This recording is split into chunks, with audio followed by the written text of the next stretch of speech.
যদি লক্ষ্য করি কোনো একজন চানকিয়া কেন পুরো আমডাঙ্গার যদি পুরো আমডাঙ্গা কেন ওইদিকে মতুয়া রমশূদ্র দলিত আদিবাসী হিন্দু মুসলমান মহিলা পুরুষ যদি দেখি কারো একজনের বৈধ ভোটারের নাম কেটে গিয়েছে আর্টিকেল 326কে সামনে রেখে সংবিধানকে যখন এসআইআর নিয়ে চর্চা হচ্ছিল তখন কি বলেছিলাম আপনাদের আতঙ্কিত হবেন না। আমি আজকেও বলছি আপনারা কেউ আতঙ্কিত হবেন না। আতঙ্কিত হলে সমস্যার সমাধান হবে। আর একটা কি কথা বলেছিলাম এসআইআর বাঘ ঘরে বসে থাকলে বাঘকে খাঁচাই বন্দি করা যাবে না, আসতে হবে ঐক্যবদ্ধ হবে হতে হবে বাঘকে খাঁচাই বন্দি করতে হবে। তো আমি আপনাদেরকে আজকে আগে খাঁচাই বন্দি রাস্তা বলিনি কারণ তখন নোটিফিকেশান হয়নি, এখন নোটিফিকেশান হয়েছে। Election commission of India guideline দিয়েছে। এখন আপনাদের আমি বলতে পারি মাইকের সাউন্ডটা চেঞ্জ হচ্ছে কেন, এখন আমি বলতে পারি কিভাবে বাঘটাকে খাঁচাবন্দি করতে হবে। অন্য কোনো বিষয়ে আমি বক্তব্য দেব না, শুধু আজকে একটা বিষয় এখানে বক্তব্য দেবো, সেটা কি এসআইআর। আর আমি যখন ঢুকছিলাম এটা নজরে পড়েছে এসআইআর সচেতনতা শিবির, আমি এসআইআর নিয়ে বক্তব্য দেবো। আমার এই বক্তব্য দূরে কাছে যারা শুনছেন তাদেরকে বলবো আমার সাথে তাদের রাজনৈতিক মতপার্থক্য থাকতে পারে, এটা স্বাভাবিক ব্যাপার। কারণ জানেন ভারতবর্ষে ইলেকশন কমিশন অফ ইন্ডিয়া দেওয়া তথ্য অনুযায়ী 2500 প্রায় 2500 রাজনৈতিক দল আছে। সারা ভারতবর্ষে 2500 রাজনৈতিক দল আছে। স্বাভাবিকভাবে আপনার সাথে আমার রাজনৈতিক মতপার্থক্য থাকতেই পারে, আপনি আলাদা দল করেন আমি আলাদা দল করি, কিন্তু আমি আজকে যে কথা বলবো এটা শুধু আইএসএফের লোকেদের জন্য নয় বা আইএসএফের যারা বিরোধী তাদের জন্য নয়, এরকম ব্যাপার নয়। এটা সমস্ত ভোটারদের জন্য যারা আতঙ্কিত আছেন তাদের আতঙ্ক মুক্ত করার জন্য। আমি আপনাদের অনেকের বাড়ি এরকম ফর্ম পৌঁছেছে? এখনো পৌঁছায়নি? তাড়াহুড়ো করার প্রয়োজন নাই, তাড়াহুড়ো করার কোনো প্রয়োজন নাই। বা কেন দেয়নি বলে ওর উপর চাপাচাপি করতে হবে না। বিএলওকে যে বুথ লেভেল অফিসার সে কি আমাদের পরিবারের বাইরে? সে তো কারো ছেলে, কারো মেয়ে, কারো মা, কারো বোন, কারো স্বামী, কারো স্ত্রী, তো আমাদেরই পরিবারের। তো চাপাচাপি করতে যাবে না, সেও মানুষ, একা মানুষ কত কাজ করবে। 2-4 দিনের মধ্যে আপনার বাড়িতে ফর্মটা পৌঁছে যাবে। এই ফর্ম নিয়েই যত জ্বালাতো নাকি, এই ফর্ম ফিল আপ করবো কী করে, এটাই সব থেকে বড়। তুমি একটু পিছিয়ে আসো, এই দিকটা ছেড়ে আসো, সামনের দিকে আসো, সামনের দিকে যা আসবে সামনের দিকে আসো। এই ফর্মটা ফিল আপ করবো কী করে, এটা নিয়ে কিন্তু সমস্যা। এর বাইরে আমার মনে হয় সমস্যা নেই। আর কাগজপত্রগুলো কোথা থেকে পাবো, এইটা হচ্ছে মূল সমস্যা। আমি আপনাদেরকে আজকে এই ভয়টা কাটিয়ে দিয়ে যাব। তারপরেও বলবো ফর্ম আজকে কারো যদি বাড়ি পৌঁছায় সে কালকে ফিল আপ করে জমা দিতে হবে, এই ধরনের বাধ্যবাধকতা নাই। 1 মাসের মধ্যে আপনি টাইম নিচ্ছে, 1 মাস নভেম্বরের 4 তারিখ থেকে ডিসেম্বরের 4 তারিখ পর্যন্ত এই ফর্ম আপনি ফিল আপ 4 তারিখ অবধি ফিল আপ করতে পারেন।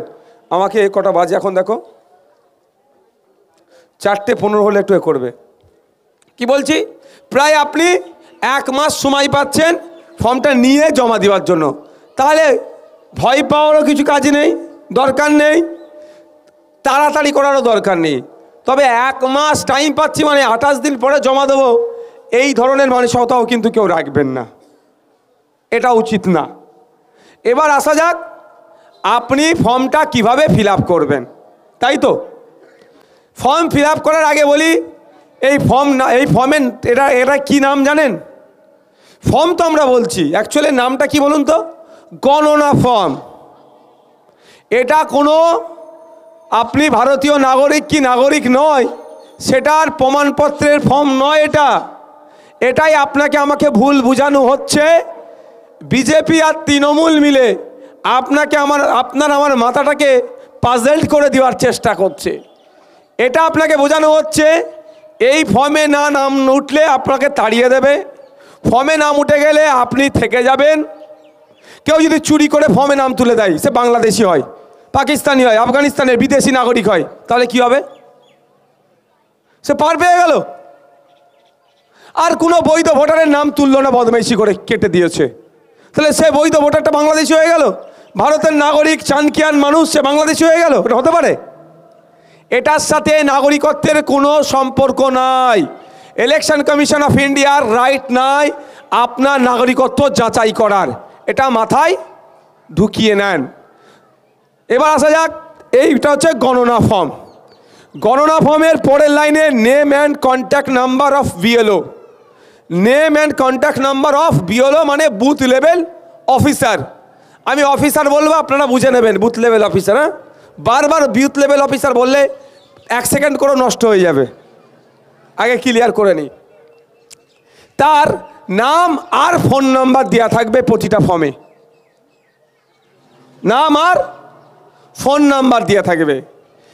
আমরা এখানে যারা আইএসএফের নেতৃত্ব আছে, আমাদের বিশ্বজিৎদার মাধ্যমে, অঞ্চল নেতৃত্বের মাধ্যমে বুথ নেতৃত্ব পর্যন্ত অলরেডি আমরা 1 সপ্তাহ আগে একটা লিস্ট পাঠিয়ে দিয়েছিলাম।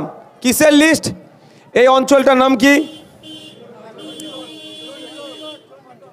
চণ্ডীগড় পঞ্চায়েতে যে কটা বুথের অবজারভার আছে, অফিসার নিয়োগ করেছে সরকার, তার নাম আর ফোন নাম্বার লিস্ট পাঠিয়ে দিয়েছি। আপনাদের কাছে যখন ফর্ম দিতে আসবে, ওই লিস্টটার সাথে এই লিস্টটা একটু মিলিয়ে নেবেন। কারণ খড়গপুরে দেখলাম যে ক্রাইটেরিয়া দিয়েছে ইসিআই বিএলও হওয়ার জন্য, সেই ক্রাইটেরিয়ার বাইরে গিয়ে একজন নাইট গার্ডকে বিএলও করে চালিয়ে দিয়েছে। এটা তো হয় না। তাহলে সত্যিকারের ইলেকশন কমিশন অফ ইন্ডিয়া যার ডেটা দিয়ে করেছে সে, না অন্যজন আপনাকে এই ফর্ম দিতে আসলো বা ফর্ম নিতে আসবে, সেটা তো আপনাকে আগে যাচাই করতে হবে ভাই। তাহলে আমরা যে লিস্ট পাঠিয়েছি সেই লিস্টের সাথে এটা কি করবেন? মিলিয়ে নেবেন। এবার আসা যাক, একজন ভোটারকে 2টো ফর্ম দেবে। আপনার বাড়িতে 4 জন ভোটার, কটি ফর্ম পাবেন? একটু বলতে হবে, উত্তর দিতে হবে, না আমি শেষ করে দেবো। শেষের লক্ষ্যেও দিতে হবে, নাহলে আমি জানবো আমি বোকা যাচ্ছি, ওই খেলা দেখাতে এসেছি, সাপের খেলা দেখাতে এসেছি। একটা ভোটারের কটা ফর্ম পাবেন? আর 4টে ভোটার হলে 8টা, 3টে ভোটার থাকলে 6টা। আমি আপনাদের বলবো, প্রথম কাজ কি হবে আপনার? এটা নেওয়ার সাথে সাথে ভোটার পিছু 2টো করে কাগজ দেবে, ফর্ম দেবে। ওনাদের রেজিস্টার্ড খাতা আছে, আপনাকে সই করতে হবে। তবে এটা নেওয়ার আগে বলবেন, বাবু আপনি যে অফিসার তার প্রমাণপত্র আমাকে দেখান। ইসিআই ওকে একটা কাগজ দেবে, একটা রেজিস্টার দিয়েছে, মানে ওনাকে প্রমাণপত্র দিয়েছে উনি বিএলও, সেটা দেখানোর জন্য। না দেখালে কিন্তু তার হাত থেকে না কাগজ নেবেন, কোথাও সই করবেন, একদম ওই কাজ করবেন না। ওর আইডেন্টি কার্ড আছে, দিয়েছে, পরিচয়পত্র। আপনি কোথায় চাকরি করেন তার প্রমাণপত্রটা দিন, কারণ আপনি ওনার হাতে কিন্তু অনেকটা নির্ভর করছে, বৈধ ভোটারকে অবৈধ ঘোষণা করে দিতে পারে। পরে ঝামেলা হবে, হ্যান হবে, ত্যান হবে। কিন্তু উনি করলে যদি ডি লিখে দেয়, ডাউটফুল করে দেয়, বিপদ আছে। তাহলে ওনার ডিটেলসটা আমরা কি করব? এই ফর্ম নেওয়ার সাথে সাথে ওনার ডিটেলসটা আমরা কালেক্ট করে রাখবো। ফর্ম নিলাম, সব মিলে যাচ্ছে। এই ফর্মটা নিয়ে আমার প্রথম কাজ হবে 2টো কি 3টে কপি জেরক্স করে নেওয়া, করে অরিজিনাল ফর্ম দুটোকে সাইডে রাখা। ওটাকে একটু যত্ন করে রাখবেন। আপনার বাড়ির ছেলে দাঁতে কামড়ে ফেলেছে, অর্ধেক খেয়ে ফেলেছে, তেল পড়ে গেছে, পানি পড়ে গেছে, কুচকে গেছে, এ হয়েছে, কাজ করবেন না। এই যে এখানে স্ক্যান, এই কিউআর কোডটা আছে না, এটা নষ্ট হলে কিন্তু এই ফর্মটা ইনভ্যালিড হয়ে যেতে পারে। তাহলে এইটা প্রথম কি করবেন? কাগজ 2টো জেরক্স করে সাইডে রেখে দেন। এবার হচ্ছে ফর্মটা কিভাবে ফিল আপ করবেন। যে আপনারা যে 2-3 কপি জেরক্স করেছেন, ওইখানে আপনারা ফিল আপ করে আগে হাতটাকে পাকিয়ে নেন। বুঝতে পারছেন কি বলছি? ওইখানে ফিল আপ করলে ভুল খারাপ কি তো হবেই ভাই। প্রথম যখন ফিল আপ করবো, ভুল খারাপ তো হবেই, হতে পারে, স্বাভাবিক। তাহলে এর ওপরে যদি কাটাকুটি করতে হবে তো, তাহলে এইটাকে অরিজিনালটাকে কি করবো আমরা? সাইডে রেখে জেরক্সটাকে নিয়ে বসবো। এবার আপনাদের সুবিধার্থে ফর্মটা কিভাবে ফিল আপ করতে হবে সেটা আমি বলছি। আসা যাক এবার কিভাবে ফিল আপ করতে হবে।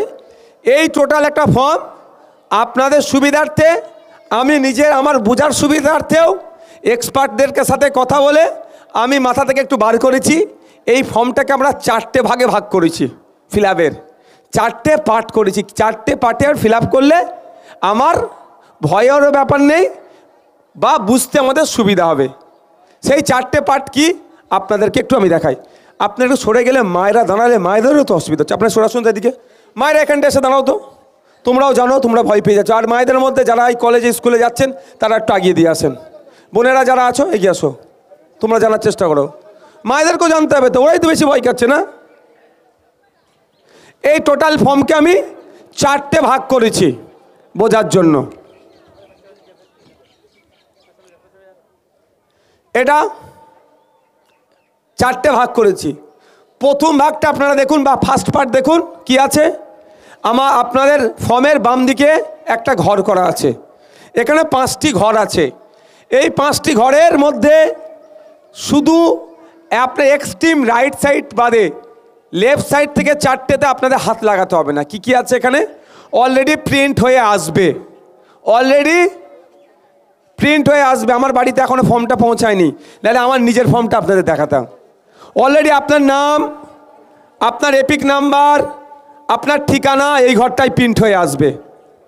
আচ্ছা অরিজিনাল দাও তো, এই কারো ফর্ম পেয়েছে তাহলে সুবিধা হবে। এই দেখো দেখো, এই যে আব্দুল জব্বার আকুঞ্জি, উনার দেখুন প্রিন্ট হয়ে গেছে। উনার এপিক নাম্বার, উনার ঠিকানা প্রিন্ট হয়ে আছে। তো আপনার আমার যারা আসবে এরকম প্রিন্ট হয়ে আসবে। সেকেন্ড ঘরটা দেখুন, ক্রমিক নাম্বার, অংশ নাম্বার, বিধানসভার নাম প্রিন্ট হয়ে আসছে। থার্ড ঘরটা কিউআর কোড আছে, এটা ঘেঁচাঘেঁচি করবেন না। তারপরে দেখুন এই আব্দুল জব্বার আকুঞ্জির ভোটার লিস্টে এখন যে ছবিটা আছে ওইটাও প্রিন্ট হয়ে আসছে। তাহলে 5টা ঘরের মধ্যে 4টে ঘর প্রিন্ট হয়ে আসছে। থাকলো একটা এই ঘরটা। এই ঘরটার কাজ কি, এবার দিয়ে দাও ওনাকে। এই ঘরটার কাজ কি, একটি রঙিন ফটো, রিসেন্ট পাসপোর্ট সাইজের ছবি, যার ব্যাকগ্রাউন্ডটা সাদা হবে, এইখানে আটা দিয়ে লাগিয়ে দেওয়া। প্রথম পার্টটা আপনারা বুঝতে পারলেন। প্রথম পার্টে কটা কাজ একটু বলুন ভাই? একটাই কাজ। কি কাজ? একটি পাসপোর্ট সাইজ ছবি, রঙিন ছবি, যার ব্যাকগ্রাউন্ডটা সাদা হবে, রিসেন্ট এখানে লাগিয়ে দেওয়া। কটা ফর্ম আমাদের হাতে আছে? ভোটার পিছু 2টি ফর্ম। তাহলে পাসপোর্ট সাইজ ছবি কটি লাগছে? 2টি লাগছে। তাহলে 2টি ফর্মের 2টি লাগিয়ে দিলেন। এরপরে আসা যাক সেকেন্ড পার্টে। এটা পুরো ফর্ম, এর পার্ট শেষ হয়ে গেল। থাকছে আর কটা? 3টে পার্ট বাকি আছে। 3টে পার্ট, টোটাল 4টে পার্ট। তাহলে আমি সেকেন্ড পার্টে আসি। সেকেন্ড পার্টে কি আছে? 2টো ঘর কাটা আছে। একদিকে বিষয়বস্তু আছে, বিবরণী দেওয়া আছে, এইদিকে ফিল আপ করার কথা বলা আছে। এখন মধ্যখানে একটা দাগ কাটা আছে, আর এইদিকটা পুরো ফাঁকা আছে। এখানটায় আপনাকে ফিল আপ করতে হবে। কি কি ফিল আপ করতে হবে? রকেট সায়েন্স নয়, সাধারণভাবে যারা পড়াশোনা করেছে তারাও পারবে। জন্ম তারিখ, মাস, দিন, মাস, সাল। ধরুন না 15ই আগস্ট 1 জানুয়ারি 1987 সালে জন্ম। তাহলে কি লিখবে? 01/01/1987। মানে আপনার ভোটার কার্ডে যেটা আছে জন্ম তারিখ, সেটা আপনি কি করলেন? প্রথম লাইনটাই বসিয়ে দিলেন। এবার আসছে কি? আধার নাম্বার, ঐচ্ছিক, অপশনাল। আপনি আপনার আধার নাম্বার দিতে পারেন, নাও পারেন, এটা আপনার উপরে নির্ভর করছে। আমার সাজেস্ট দিলে অসুবিধে নেই। আমি কিন্তু যে ফর্ম ফিল আপ একটা আমি ড্যামি তৈরি করে রেখেছি নিজের নামেই, ওই জেরক্স কালেক্ট করে ওখানে আমি আধার কার্ড নাম্বার লিখে রেখেছি। আমাদের আধার নাম্বার লিখে কী হবে? আমাদের ভয়ের কী আছে ভাই? আমি কি গুন্ডা, ক্রিমিনাল, মস্তান, না সমাজ বিরোধী, না বিদেশি নাগরিক? তাহলে আমার ইনফরমেশান তো অলরেডি আছে। ও নাটক করছে। প্রশ্ন করার দরকার ছিল মোদিকে, বছরে 2 কোটি চাকরি কোথায়? উত্তর দাও। 1 টাকা সমান $1 গল্প শুনিয়েছ, উত্তর দাও। তুমি বলেছো 15 লক্ষ টাকা করে দেবো অ্যাকাউন্টে, এখন 15 পয়সাও আসেনি, কেন আসেনি? উত্তর দাও। এই যে রেলের অ্যাক্সিডেন্ট হচ্ছে বারবার, গতকালকে আপনার ছত্তিশগড়ে অ্যাক্সিডেন্ট হয়েছে, 7-এর উপরে মানুষ মারা গেছে। কেন এত রেলের অ্যাক্সিডেন্ট হচ্ছে? তোমার টেকনিক্যাল পার্ট কি করছে? রেলের সেফটি ডিপার্টমেন্ট যে যারা জবের ভ্যাকান্সি 2023-এ RTI করে দেখা গেছে 1,77,000-এর অধিক শূন্য পদ আছে, পূরণ করতে ব্যর্থ। তাহলে এত অ্যাক্সিডেন্ট বাড়ছে কেন? এর জবাব দাও। এই প্রশ্নটা করার দরকার ছিল। তার পরিবর্তে ও মোদি মাথা মেরে কী করেছে? আধারের সাথে প্যানের লিঙ্ক করো, প্যানের কার্ডের সাথে ভোটারের লিঙ্ক করো, অমুকের সাথে তমুকের লিঙ্ক করো, এই করতে থাকো। প্রশ্ন করা দরকার ছিল এই প্রাইমারি স্কুলের টিচার নাই কেন মমতা ব্যানার্জিকে? প্রশ্ন করা দরকার ছিল 2018 পঞ্চায়েত নির্বাচনে যাদের গা গুলি করে ভুল খেয়ে মরল তৃণমূলের লোকগুলো, এখনও বিচার পেল না কেন? আমরা আমডাঙ্গাবাসী উত্তর দাও। প্রশ্ন করা দরকার কি ছিল? হাইওয়ে এক্সটেনশন হচ্ছে, হাইওয়ে বাড়াচ্ছে। National highway authority of India 2013 সালে নতুন নোটিফিকেশান বার করেছে, আরবান এলাকার, রুরাল এলাকার যারা হাইওয়েতে জায়গা পড়বে সেই জায়গার মার্কেট ভ্যালু, আপনার সরকারি ভ্যালুর থেকে 2 গুণ 3 গুণ টাকা দিয়ে ক্ষতিপূরণ দিয়ে যারা জমি পড়বে, জমিহারা, তাদেরকে দেওয়া হবে। কিন্তু আমরা কি দেখছি? নদী আপনার বর্ডার ওপারে তো নদিয়া জেলায় যার 1 কাঠা জায়গা পড়েছে সে 8 লাখ টাকা ক্ষতিপূরণ পাচ্ছে, আর আমাদের আমডাঙ্গাতে যার 10 কাঠা জায়গা পড়ছে, 2 কাঠা জায়গা কি 4 কাঠা জায়গা পড়েছে, সে 25,000, 30,000, 50,000 টাকা মাত্র ক্ষতিপূরণ পাচ্ছে কেন? প্রশ্ন করার দরকার এটাই যে ওয়াকফ সংশোধনী আইন নিয়ে আপনি দিল্লিতে গিয়ে আন্দোলন করার কথা বলেছেন, কিন্তু পশ্চিমবাংলায় এখন কেন 75,000 বিঘা ওয়াকফ সম্পত্তি বেহাত আছে, কবে উদ্ধার হবে? প্রশ্ন করার দরকার ছিল যে ব্লক হসপিটালে ডক্টর নেই কেন? প্রশ্ন করা দরকার ছিল স্কুলের টিচার নেই কেন? চক ডাস্টার নাই কেন? এই প্রশ্নগুলোর পরিবর্তে যাতে আপনি এই ফর্ম ফিল আপ কী করে করবো, ওবিসি সার্টিফিকেট কেন বৈষম্যের শিকার হলো, মুসলিম মানুষরা কেন বৈষম্যের শিকার হবে, এই প্রশ্ন করার দরকার ছিল। তার পরিবর্তে আমি কি করছি? ফর্ম ফিল আপ কী করে হবো তাই না হই করছি। এ তো সরকারের চাল। এটা কার চাল? সরকারের চাল। আপনাকে ব্যতিব্যস্ত করে রাখা, মূল ইস্যুতে না কথা বলতে পারেন, মূল বিষয়টা না প্রশ্ন করতে পারেন। বুঝতে পারছেন? তা সুতরাং আতঙ্কিত হওয়ার জায়গা নাই। আমি তো আছি নাকি দিনের শেষে? এই ভরসাটা করেন তো নাকি? একটাও মতুয়া, দলিত, আদিবাসী, নমশূদ্র, খ্রিস্টান, মুসলমান, যাই হোক না কেন, হিন্দু, বৈধ ভোটারের যদি কোনোভাবে নাম কাটে তার পাশে কেউ থাকুক আর না থাকুক, খামচিহ্ন ইন্ডিয়ান সেকুলার ফ্রন্ট তার পাশে থাকবে। নওশাদ সিদ্দিকী তার হয়ে লড়াই করবে। সে যদি তৃণমূলের কর্মী হয়, তৃণমূলেরও নেতা হয়, তার হয়তো নাম কেটে দিয়েছে, তার হয়ে লড়াই সে যদি চায়, তার হয়ে লড়াই নওশাদ সিদ্দিকী করবে। সে যদি বিজেপিকে ভালোবাসে, আমার দেখার দরকার নেই। তার বৈধ ভোটারের যদি নাম কেটে দেয়, সে বিজেপিকে ভালোবাসে, তার আইডিওলজি। কিন্তু সেই বৈধ ভোটারের যদি ভোটাধিকার কেড়ে নেয়, বা সিপিএম হোক আর কংগ্রেস হোক আর যে কোনো পার্টি হোক, তার পাশে দাঁড়িয়ে নওশাদ সিদ্দিকী আইএসএফ লড়াই করবে, তার ভোটাধিকার তাকে ফিরিয়ে দেবে। এ আপনাদের বলে যাচ্ছি, ভয় পাওয়ার দরকার নেই।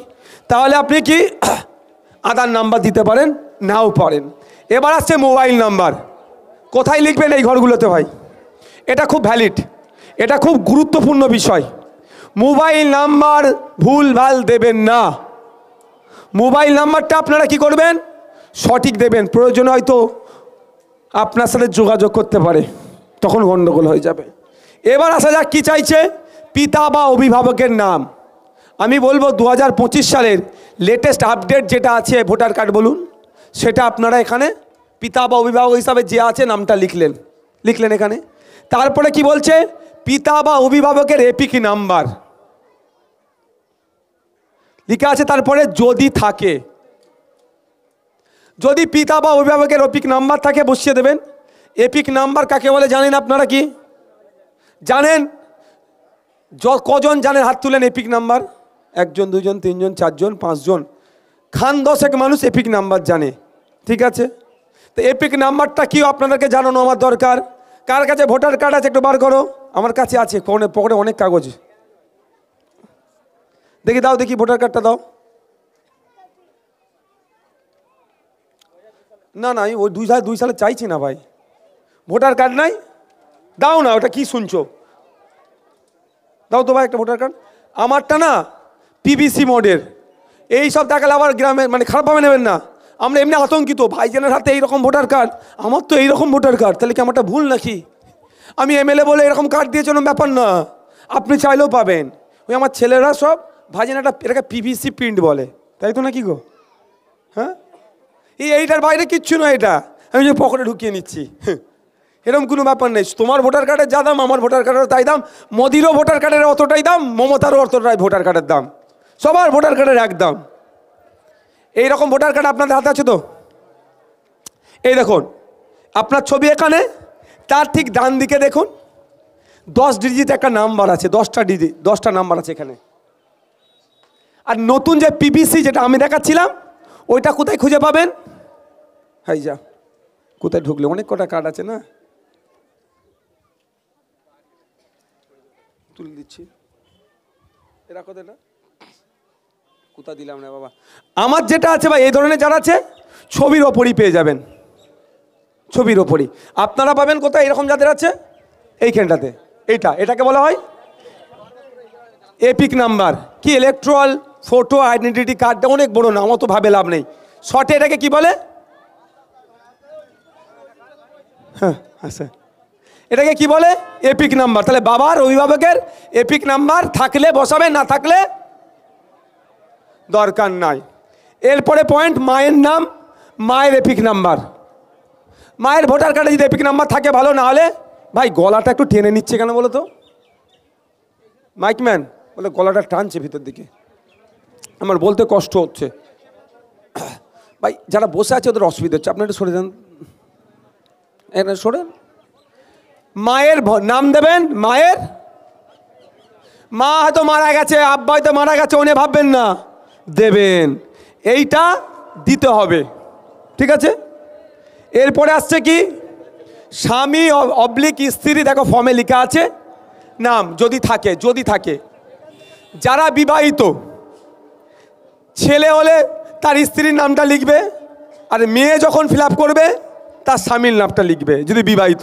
আর আমাদের যারা অবিবাহিত তারা কিচ্ছু লিখতে লাগবে না, এটা ওই তো আগে তো লিখে দিয়েছে। এই দুটো পয়েন্ট তারা কি ছেড়ে দেবে। এই সেকেন্ড পার্টের লাস্টের দুটো পয়েন্ট যেটা দেওয়া আছে, স্বামী স্ত্রীর থাকলে নাম লিখবেন, স্ত্রীর স্বামী থাকবে স্বাভাবিক, তার নাম লিখবেন, লিখলেন, মাথায় আসছে কি বলছি? যদি না থাকে সেটা ছেড়ে দিলেন। তাহলে ফার্স্ট পার্ট আর সেকেন্ড পার্ট দুটো পার্ট বুঝালাম। এই দুটো পার্টে কারো কি জিজ্ঞাসা আছে কিছু আপনাদের? থাকলে বলবেন। আমি এখানে ভোট চাইতে আসিনি, কিন্তু আজকে আমি আপনাকে বুঝাতে এসেছি, আপনার আতঙ্ককে আমি কাটাতে এসেছি। ফার্স্ট পার্ট আর সেকেন্ড পার্ট বুঝতে পেরেছেন? আজকে যারা এখানে বুঝছেন, মায়েদেরকেও বলবো, বাপেদেরকেও বলবো, আপনাদের পাশের বাড়ির লোককে একটু সহযোগিতা করবেন। তারপরে তো সর্বোপরি আমাদের পার্টির ছেলেরা আছে, আপনি যদি চান আমাদের পার্টির ছেলেরা আপনাদের ফর্ম ফিল আপ করে দেবে, যদি চান আপনারা। যদি চান আরও ভালো করে বোঝানোর জন্য তাদেরকে ডাকবেন, তারা বুঝাবে।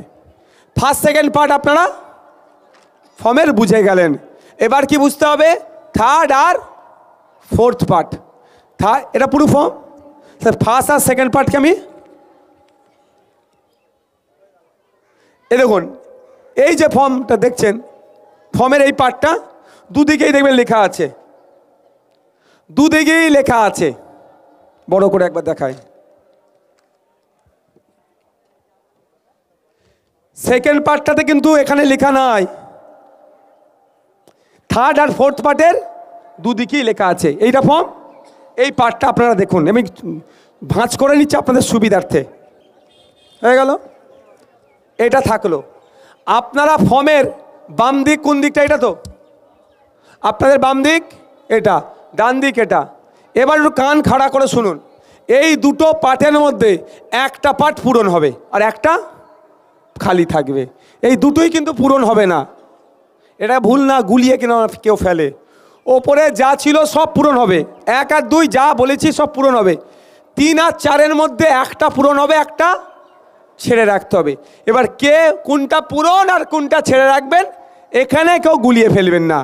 যাদের ভোটার লিস্টে 2002 সালের ভোটার লিস্টে নাম আছে তারা ফর্মের শুধুমাত্র বাম দিকটা ফিল আপ করবে।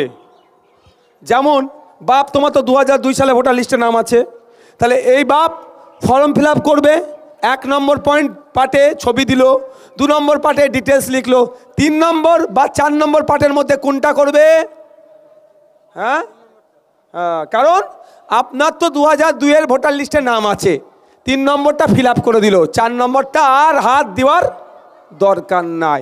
এবার হচ্ছে, এবার 2002 সালের ভোটার লিস্টের নাম নাই আমার, তাহলে আমি কি করব? আমাকে 4 নম্বর ঘরটা ফিল আপ করতে হবে, 3 নম্বর ঘরটা ছেড়ে দিতে হবে। এবার এইখানে 4 নম্বর ঘরটার যে কথা উল্লেখ আছে, বাবু একটু পিছিয়ে দাও, বাচ্চারা অনেক ভিডিও করছে তো, এখন ফেসবুক ইউটিউবে বাচ্চাদের রেস্ট্রিকশন করে দিয়েছে। হ্যাঁ, একটুখানি বুঝতে পারছো, আমি বাচ্চাদের বিপক্ষে নয়, বাচ্চাদের নিয়ে আমাদের সমাজ, ভিড় করানোর জন্য বাচ্চাদের কথা বলছি নি, ওদেরও তো এটা আমরা শিখেছি। আমি কার যদি সময় হয় বলবো, কার কাছ থেকে কতটা শুনেছিলাম এখন আমার কানে বাজে, সময় হলে বলবো, আগে এই বিষয়টাতে আসি। তাহলে মাথায় কি থাকছে, কি ঢুকালেন? যাদের 2002 সালের ভোটার লিস্টে নাম থাকবে তারা বাম দিকের ঘরটা পূরণ করবে, ডান দিকের ঘরটা পূরণের কোনো প্রয়োজন নাই। আর যাদের 2002 সালের ভোটার লিস্টে নাম থাকবে না তারা কি করবে? ডান সাইডের নামটা ঘরটা পূরণ করবে। কিন্তু কার তথ্যটা দেবে? 2002 যাদের আছে সে তো নিজের তথ্যটা ভুলে ওপরে তো ফিল আপ করছে, আবার এখানেও ফিল আপ করবে। এই যদি আমার নাই তাহলে আমাকে 4 নম্বর পার্টে আসতে হচ্ছে, তো আমার 2002 নাই, তাহলে আমাকে 4 নম্বর পার্ট করতে হবে।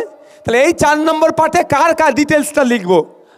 আমার আব্বা, আমার আম্মা, আমার দাদু, আমার দাদিমা, এই 4 জনের মধ্যে যারও একজনের 2002 ভোটার লিস্টে নাম থাকবে, অথবা 4 জনেরই আছে, হতে পারে তো, তাহলে একজনের ডিটেলস আমাকে এখানে পূরণ করতে হবে। বুঝতে পারছেন?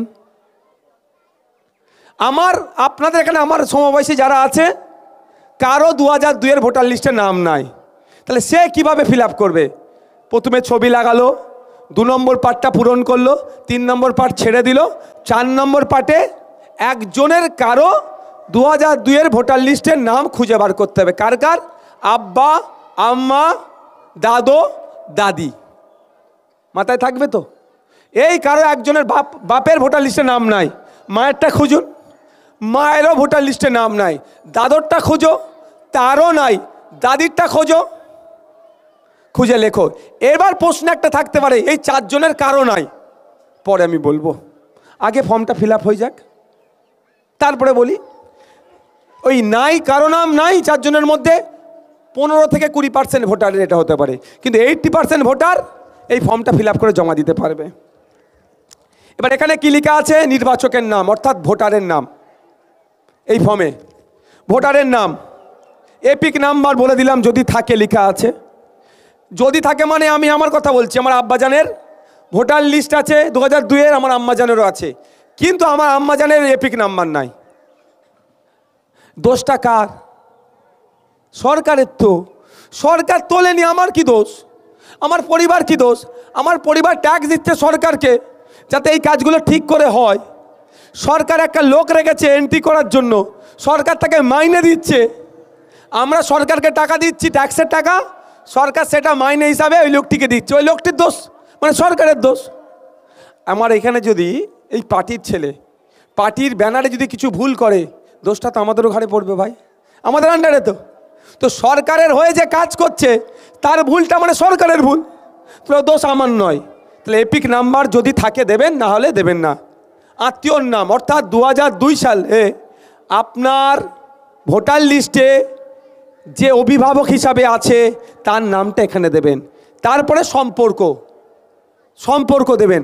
2002 সালে ভোটার লিস্টে আপনার নাম আছে, আপনার পিতার নাম আছে, না স্বামীর নাম আছে, না আপনার যা আছে, ওখানে যে সম্পর্কটা লেখা আছে 2002 এখানে বসিয়ে দেবেন। এক কথায় এটা ভালো করে একটু শুনুন, 2002 ভুল ভ্রান্তি, নামের বানান, নামের অক্ষরের হ্যান ত্যান ভুল আছে, যা থাকবে 2002 সেটাই কিন্তু এখানে বসাবেন। পাকামো মেরে কিন্তু এখানে চেঞ্জ করতে যাবেন না।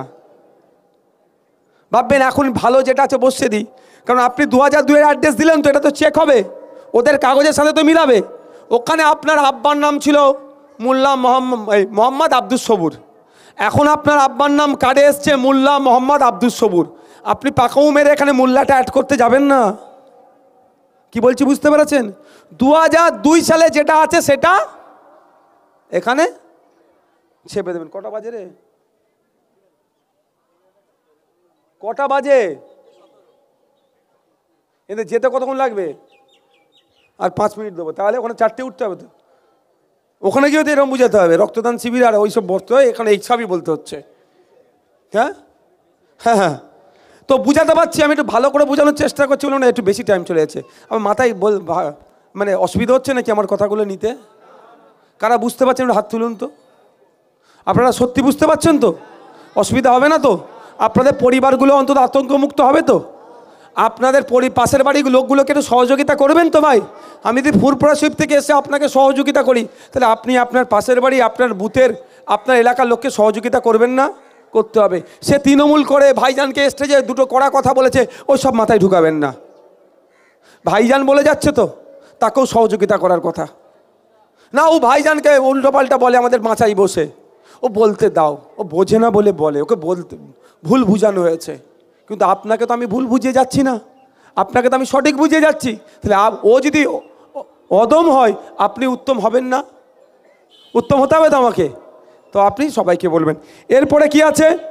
আত্মীয়র নাম ওই ভোটার লিস্টে যা লেখা আছে লিখবেন, তারপরে জেলা, তারপরে রাজ্য। এবার একটা খেলা আছে এখানে, ভিডিওটা তো অনেকজন শুনতে পারে। আপনার বিধানসভা ক্ষেত্রের নাম 2002 সালে আমডাঙ্গা বিধানসভায় ছিল তো নাকি? হ্যাঁ, কিন্তু আজকে যদি মধ্যম গ্রামের মানুষ 2002 সালের ভোটার লিস্টের নাম খুঁজে পাবে না। মধ্যম গ্রাম বিধানসভা 2002 সালেই ছিল না। বুঝতে পারছেন কি বলছি? 2002 সালে মধ্যমগ্রাম বিধানসভায় ছিল না। তাহলে কি হবে? সব 3 লাখ মতো লোকের কি উড়ে গেল? সব বিদেশি হয়ে গেল? তাহলে 2002 সালে মধ্যমগ্রাম বিধানসভার মানুষজন কোথায় ভোট দিয়েছে? কোন বিধানসভা থেকে? বারাসাত বিধানসভা। তাহলে আমাদের যারা বয়স্ক বাপেরা আছে তারা বলবে আমরা তো বারাসাতের এমএলএ বানিয়েছিলাম। তাহলে বারাসাতে গিয়ে খুঁজলে ওটা পেয়ে যাবে। ঠিক আমি এখন আপনাকে বলছি। তো বিধানসভার নাম্বার দিন, নাম লিখলেন। এরপরে আছে বিধানসভা ক্ষেত্রের নম্বর। 2002 সালে আমডাঙ্গা এখন আমডাঙ্গা বিধানসভা ক্ষেত্রের নাম্বার কত গো? তোমার কাগজটা দাও, পুরাতন কাগজটা দাও, 2002 সালে ভোটার লিস্টটা দাও, তাড়াতাড়ি তাড়াতাড়ি দাও। 2000 এখন আপনাদের এই নির্বাচনী ক্ষেত্রের নাম্বার কত? তাহলে এখন 102 যেন লিখে ফেলবেন না। 3 নম্বর অথবা 4 নম্বর পাটে একদম এখন নতুনভাবে কিছু মাথা মারতে যাবেন না। 2002-এ যা পাবেন ধরে নিয়ে এসে এখানে দিয়ে দেবেন, বসিয়ে দেবেন। তো 2002 সালে আমডাঙ্গাটা কত নম্বর বিধানসভা ছিল জানেন? 89 নম্বর বিধানসভায় দেখুন এখানে লেখা আছে। তাহলে আপনি কি করবেন? এখানে নির্বাচনী ক্ষেত্রের নাম্বার 89। এবার অংশ আর ক্রমিক নাম্বার, এখনকার অংশ আর ক্রমিক নাম্বার হবে না। এখন পার যদি এই চানকিয়া এই স্কুলটা যদি এখন 100 নম্বর বুথ হয়, 2002 সালে ছিল 80 নম্বর বুথ, মানে 100 নম্বর বুথ ছিল না, এখন চেঞ্জ হয়েছে। তখন যেটা ছিল সেটা বসিয়ে দেবেন। ঠিক একইভাবে যার 3 ফিল আপ করে দিল তার কাজ শেষ। যে ফিল আপ হলো না তাহলে সে কি করবে? 4 নম্বর পার্টটা করবে, 3 নম্বরটাকে মুড়ে দেবে। ঠিক সমস্ত ডিটেলস দিয়ে আছে ওই 3 নম্বর পার্টে যা যা বলা আছে 4 নম্বর ঠিক একই আছে। কিন্তু যে 3 নম্বর ফিল আপ করবে কে? 2002-এর ভোটার লিস্টে যার নাম এসেছে। যদি না আসে তখনই সে 4 নম্বরটা করবে। কার কাগজে? তার আব্বার, তার আম্মার, তার দাদু বা তার দাদির কারো একজনের কাগজ নিয়ে ফিল আপ হয়ে গেল, ফর্ম ফিল আপ হয়ে গেল। তো এরপরে আপনাকে কি করবেন? যে এই ফর্মটা ফিল আপ হয়ে গেল, আপনি দেখবেন এখানে সই করার একটা অপশান দিয়ে আছে। নির্বাচক বা পরিবারের যে কোনো সাবালক সদস্যের স্বাক্ষর বা অথবা বাম হাতের বৃদ্ধাঙ্গুলের ছাপ। তারপরে একটা অপশান দিয়ে রেখেছে আত্মীয়তার ধরন উল্লেখ করুন। ঠিক আছে, ঠিক এর ওপরটাতে কি করবেন আপনারা? সই করবেন। যে সই করতে পারেনি সে বাম হাতের এইটা বৃদ্ধাঙ্গুল থাম কি করবে ওখানে দেবে, হলো কাজ। আপনারা ফর্ম ফিল আপ করে নিলেন। এবার আপনাকে যখন ফর্ম দিতে আসছিল আপনাকে সই করিয়েছে তো ভাই, খাতায় সই করো তুমি আমার ফর্ম পেচ্ছ। আর একটা কথা বলে দিচ্ছি, কোনো বিএলও দেজি বলে বুথ লেভেল অফিসার, ওই আমি অমুক চায়ের দোকানে বসে আছি ফর্মটা নিয়ে যাও, অমুক পার্টি অফিসে বসে আছি ফর্মটা নিয়ে যাও, আমি আমার বাড়িতে বসে আছি ফর্মটা নিয়ে যাও, একদম পাত্তা দেবেন না। তার কলটা রেকর্ড করবেন বা তার নামে কমপ্লেন করার জায়গা আছে, তাকে প্রথমে বলবেন কি আমার বাড়িতে এসে দিয়ে যাও। তার কাজ হচ্ছে কি আপনার বাড়িতে এসে পৌঁছানো। এবার আপনি তার সাথে সম্পর্ক আছে, কেউ যদি ভালোবেসে বলে ভাই একটু মানে চাপের মধ্যে আছি, সেটা আলাদা ব্যাপার, সেটা আমি রাইট বলতে পারবো না, সেটা করো। কিন্তু নিয়মটা আমি বলে যাচ্ছি, প্রতিটা ভোটারের বাড়িতে এসে কাগজ পৌঁছানোর দায়িত্ব কার? অফিসারের। এবং কাগজ দেওয়ার সাথে সাথে আপনার সই করিয়ে নেবে। আপনি দুটো ফর্ম ফিল আপ করে নিলেন, এবার অপেক্ষা করুন আপনার বাড়ি কাগজ নিতে কে আসবে? অফিসার আসবে। এর মধ্যে অনেকে কাগজ চাইতে আসতে পারে, তাদেরও রাইট আছে কাগজ চাওয়ার, কিন্তু আমি অনুরোধ করব অফিসার ছাড়া কারো হাতে কাগজ আপনারা দেবেন না, এটা আমার অনুরোধ।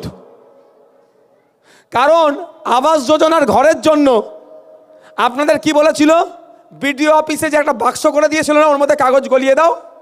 আপনারা আমাদের মধ্যে অনেকে কাগজ দিয়েছিল, প্রকৃত যে গরিব সে পায়নি। পাকা বাড়ি, দোতলা বাড়ি, 4 চাকা আছে, 2 চাকা আছে, গাড়িতে ফ্রিজ আছে, সে আবাস যোজনা পেয়ে গেল। কিন্তু যে পায়নি সে যদি এখন কোর্টে মামলা করতে যায়, মামলাটা নাও টিকতে পারে। কারণ সরকার পক্ষ গিয়ে কি বলবে, উনি তো কাগজ জমা করেনি, জমা করলে উনাকেই আমরা দিতাম। কিন্তু আপনি কাগজ জমা করেছেন, কোনো প্রমাণ নাই তো, থাপ্পা লাগানো নাই, দেশটাম লাগানো নাই তো। মাথাটা একটু ক্লিয়ার, মানে কি ঠান্ডা মাথায় বুঝবেন। যারা তৃণমূল করছেন হয়তো রাগ হতে পারে, ভাইজান কি কথা বলছে, কিন্তু যারা তৃণমূল করছে তারও আজকে অস্থিরতার মধ্যে আছে, তার ভোটাধিকার থাকবে কি থাকবে না। আজানটা হয়ে যাক, আর 2-4 মিনিট বলবো তো শেষ হয়ে যাবে, এটা তো হয়ে গেছে।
হ্যালো হ্যালো, যেটা বলছিলাম, আপনি যেমন সই করে ফর্মটা নিলেন, আপনি যখন ফর্ম ফিল আপ হয়ে যাবে আপনাদের, মায়েরা একটু শুনবেন, যারা দূরে কাছে আছে শুনুন, যখন 2 কপি দেবেন তার কাছে দিয়ে কি করবেন, একটা দুটো সেট হলো তো রেডি, একটা আপনি ফেরত পাবেন, একটা ওরা নিয়ে যাবে।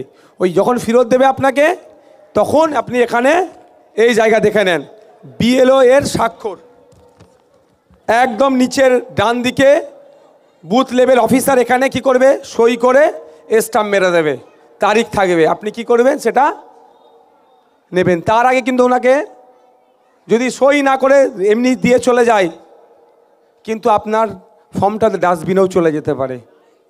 এবার আপনি তার পরিবর্তে অন্য কাউকে দিলে সে যদি বিপদ ঘটিয়ে দেয়, কি করবেন আপনি ভাই? কি বলছি বুঝতে পেরেছ? আপনাদের এখানে উপপ্রধানকে একটা মারল না বোম ছুড়ে, মনে আছে না ভুলে গেছেন? আপনাদের আমনাগাতি তো, হ্যাঁ, কারা মেরেছিল? তার দলের লোকেরাই তো। তাহলে আপনার সাথে আমার মতনৈক্য, যদি কেউ বলে বাবু কাগজটা দাও না আমি জমা করে দেবো, ভালো মাসে সাদা মনে কাদা নেই, বাবুর হাতে দিয়ে দিলেন, ওই বাবু নিজে যদি ছিঁড়ে ডাস্টবিনে ফেলে দেয় কী হবে? তাহলে আপনার হাতে যে কাগজ দিয়েছে অফিসার, আপনিও সেই কাগজ অফিসারকে ফেরত দেবেন, অন্য কাউকে দেবেন না। এটা মাথায় থাকবে তো ভাই? তৃণমূল করেন যারা, যদি আমার আওয়াজ শুনেন তাই বলবো দেবেন, কারণ আপনাদের আবার গোষ্ঠীদ্বন্দ্ব অনেক, গোষ্ঠীদ্বন্দ্বে জানিয়ে নিচ্ছে আপনাদের টিমের লোকেরা অন্য টিম, অন্য গ্রুপের। তাহলে আপনার সামান্য একটা ভোটাধিকার যদি বাতিল করে দিতে পারে, তাদের কাছে বিশাল ব্যাপার হবে। তাহলে অফিসারের হাত থেকে নেবেন, অফিসারকে দেবেন, অফিসার যখন নেবে একটা কপি আপনার বাড়িতে থাকবে স্টাম্প মেরে, তারপরে আপনি কি করবেন, এটাকে আবার একটা দুটো ছবি তুলে একটা দুটো জেরক্স করে রেখে দেবেন। এর অরিজিনালটা যেখানে সোনা দানা গয়না টাকা পয়সা দলিলপত্র রাখে সেখানে রেখে দেবেন। আরে না রে ভাই, আমি একটু ভয় আর কি মেরে বললাম, একটু মজা করে বললাম, কিন্তু আদর যত্ন করে একটু রাখতে হবে। ওই বাচ্চা ছেলে চিবিয়ে ফেলেছে, পিচ্ছাপ করে দিয়েছে, এর ওপরে পানি পড়ে গেছে, ওই কাজ করবেন না। কারণ আপনার হয়তো খসড়াতে বা কিভাবে নাম ফাম কেটে গেছে, আসলো না নাম, চ্যালেঞ্জ করবো তো আমরা। আপনারা আতঙ্কিত হবেন না, এখন যেটা চলছে সেটা বোঝাচ্ছি, পরবর্তীতে বলে যাই। যদি লক্ষ্য করি কোনো একজন চানকিয়া কেন পুরো আমডাঙ্গার, যদি পুরো আমডাঙ্গা গেল, ওইদিকে মতুয়া রমশদ্র দলিত আদিবাসী হিন্দু মুসলমান মহিলা পুরুষ, যদি দেখি কারো একজনের বৈধ ভোটারের নাম কেটে গিয়েছে, আর্টিকেল 326কে সামনে রেখে, সংবিধানকে সামনে রেখে তার ভোটাধিকার ফিরিয়ে দেওয়ার লড়াই আমরা আপনাদের জন্য করব। যখন সময় আসবে কি কি করতে হবে তা বলে দেবো, এখন ভাবে লাভ নেই। এখন সময় কি, ফর্মটা সঠিকভাবে ফিল আপ করে জমা দেওয়া, এটা দেবেন। এর বলে আমি বক্তব্য শেষ করছি, শুধু একটুকুই বলবো, যারা পরিযায়ী শ্রমিক আছে, আপনার বাড়ির ছেলে হয়তো মানলাম এই রাজ্যের বাইরে কাজ করছে, তাহলে কি তাকে আসতে হবে নাকি? আসার প্রয়োজন নাই, আপনি ফিল আপ করবেন। আপনার ছেলে বাইরে কাজ করছে, আপনি ফিল আপ করলেন, সই করার জায়গাটা আপনি করলেন, শুধু সইটা আপনার নিজের নাম লিখলেন, যে আপনার ছেলে বলে উল্লেখ করলেন সম্পর্কটা। আপনার মা, তোমার স্বামী হয়তো বাইরে কাজে গেছে, সে আবার আসবে, 3-4 হাজার টাকা 5 হাজার টাকা খরচ ট্রেনে যাতায়াতে, কেন আসতে যাবে ভাই? আবার যদি কেউ বিদেশে কাজ করে তাহলে কি করবে সে? 50,000 টাকা তো ফ্লাইট ভাড়া, দুবাই থেকে যেতে আসে কেউ, ইউরোপ থেকে যদি কেউ আসে তাহলে অত টাকা খরচ করে আসবে, কার দরকার নেই। তাহলে তখন আমার মায়ের স্বামী, আমার বোনের একটা স্বামী কোথায় কাজ করে? বাইরে। তাহলে ওই বোনই ফর্মটা ফিল আপ করবে, নিচে বোনের নাম লিখবে, ব্র্যাকেটে শুধু সম্পর্কটা কি, কার হয়ে ফিল আপটা করছেন উনি? স্বামীর হয়ে, স্বামী বলে উল্লেখ করে দেবে। ঠিক আপনার ভাই বাইরে কাজ করে, আপনি ফিল আপ করলেন, আপনি সই করলেন, আপনার নাম, সইটা আপনার নাম করতে হবে, কিন্তু সইয়ের জায়গাটা, যেন সইয়ের জায়গা দেখিয়েছি না, ওটা আপনি সই করলেন, কাজটা কি শুধু লিখে দিলেন ব্র্যাকেট আপনার ভাই, ও জমা দিয়ে স্টাম্প মেরে রেখে দেন। আপনার ভাইকে বা পরিযায়ী শ্রমিককে আসার কোনো আর দরকার নাই। ধন্যবাদ। আমি অনুরোধ করব, আমি যখন যাব আমার সাথে কাউকে হাত মেলাতে হবে না, টাইম অলরেডি আধ ঘন্টা লেট হয়ে গেছে, ওখানে 4টেই মাইক উঠতে হবে, এখান থেকে যেতে 45 মিনিট টাইম লাগবে। সকলে ভালো থাকবেন, সুস্থ থাকবেন, রাজনৈতিক হিংসা মারামারিতে জড়াবেন না। আজকে দেখুন সবাই চিন্তিত, আজকে সবাই চিন্তিত, তাহলে চিন্তামুক্ত বা এলাকার মানুষকেই করতে হবে। সকলে ভালো থাকবেন, সুস্থ থাকবেন, যারা এসেছেন এখানে ধন্যবাদ। আমাদের বাইরপুর চানকিয়া বাইরপুর বুথ কমিটির নেতৃত্বদেরকে ধন্যবাদ এই ধরনের একটা প্রোগ্রাম রাখার জন্য।